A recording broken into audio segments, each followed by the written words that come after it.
தெய்வமாக வழிபட்ட மூதேவி இப்போது ஏன் தரித்திரமானாள்? இந்த கதை தெரியுமா? நம்முடைய தமிழர்களின் மூத்த தாய் தெய்வம்தான் இந்த மூதேவி இருந்துள்ளார். வீட்டில் ஸ்ரீதேவி தான் குடியிருக்க வேண்டும், மகாலட்சுமி தான் குடியிருக்க வேண்டும். மகாலட்சுமிக்கு மூத்தவளான இந்த மூதேவியை வீட்டை விட்டு விரட்டி அடிக்க வேண்டும் என்ற எண்ணம்தான் நம்முடைய எல்லோர் மனதிலும் இப்போது ஆழமாக பதிந்திருக்கிறது. இந்த மூத்த தாய், மூத்த தேவி, மூதேவியை பற்றி நாம் அறியாத சில சுவாரஸ்யமான விஷயங்கள் இருக்கிறது. நம்முடைய மூத்த குடிமக்கள் இந்த மூதேவியை தங்களுடைய குலதெய்வமாக பாவித்து வழிபாடு செய்து வந்ததாக சில ஆராய்ச்சி குறிப்புகளில் கண்டுபிடிக்கப்பட்டுள்ளது.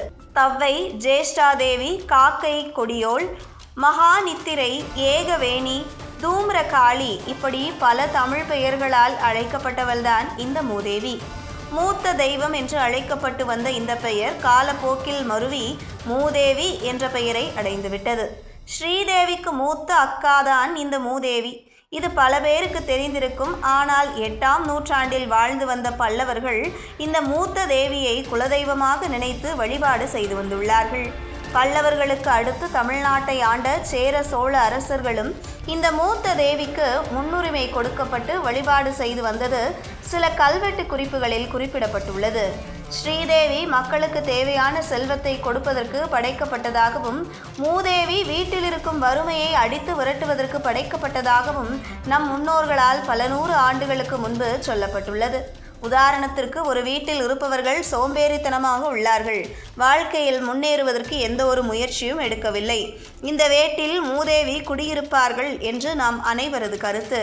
ஆனால் இப்படி சோம்பேறித்தனமாக கெட்ட எண்ணத்தோடு வாழ்பவர்களுடைய வீட்டில் மூதேவி குடியேறி அவர்களுக்கு வாழ்க்கையில் கஷ்டங்களை கொடுத்து, வாழ்க்கையில் எது நல்லது கெட்டது என்பதை புரிய வைத்து, அந்த வீட்டில் இருக்கும் தரித்திரத்தை மூதேவி தன்னுடனே வெளியே எடுத்து சென்று விடுவாள்.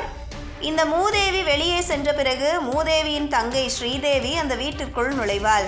பீடை பிடித்த, தரித்திரம் பிடித்த வீட்டில் மூதேவி குடிகொள்வாள். அந்த வீட்டில் இருக்கும் தரித்திரத்தை விரட்டி அடிக்கக்கூடிய வேலையைத்தான் இந்த மூதேவி பார்த்து கொள்வாள். என்னை பார், யோகம் வரும் என்று எதற்காக கழுதை படத்தை மாட்டி வைத்துள்ளார்கள் என்பது உங்களுக்கு தெரியுமா? வேறு ஏதாவது விலங்கினத்தின் படத்தை மாட்டி வைத்திருக்கலாமே. மூதேவி அவர்கள் கழுதையின் மீது அமர்ந்துதான் வருவார்கள்.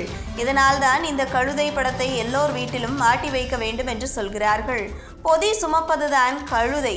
குறிப்பாக துணி வெளுப்பவர்கள்தான் இந்த கழுதையை துணி பொதி சுமப்பதற்காக பயன்படுத்தி வருவார்கள். அழுக்கை வெள்ளையாக்குவதுதான் துணி வெளுப்பவர்களின் வேலை. இதே போல்தான் மனிதர்களின் மனதில் உள்ள அழுக்கை சுத்தம் செய்யக்கூடிய வேலையை இந்த மூதேவி செய்கின்றாள்.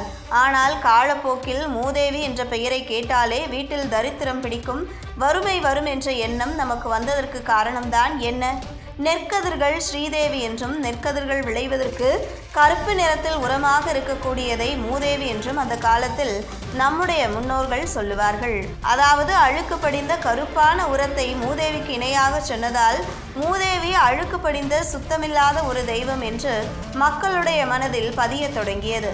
காலப்போக்கில் அதுவே இந்த மூத்த தேவியை மூதேவியாக மாற்றுவதற்கு ஒரு காரணமாக அமைந்துவிட்டது. மூத்த தேவியாகப்பட்டவள் என்றைக்குமே நமக்கு கஷ்டங்களை கொடுப்பவள் அல்ல. நம்மிடத்தில் இருக்கும் கெடுதலை நம்மிடத்திலிருந்து வெளியே விரட்டி அடிப்பவள் என்பதை புரிந்து கொண்டு மகாலட்சுமிக்கு நிகரானவள்தான் இந்த மூதேவி என்பதை புரிந்து கொள்ளுங்கள். இது போன்ற முக்கிய நிகழ்வுகள், அரசியல் தகவல்களை ஆழமாக மாறுபட்ட கோணத்திலும் அறிந்து கொள்ள மறக்காமல் பாரத் மெயில் 24 பக்கத்தை பின்பற்றிக் கொள்ளுங்கள். உங்கள் ஒவ்வொரு ஆதரவும் இது போன்ற பல நிகழ்வுகளின் பின்னணியை அறிய உதவும்.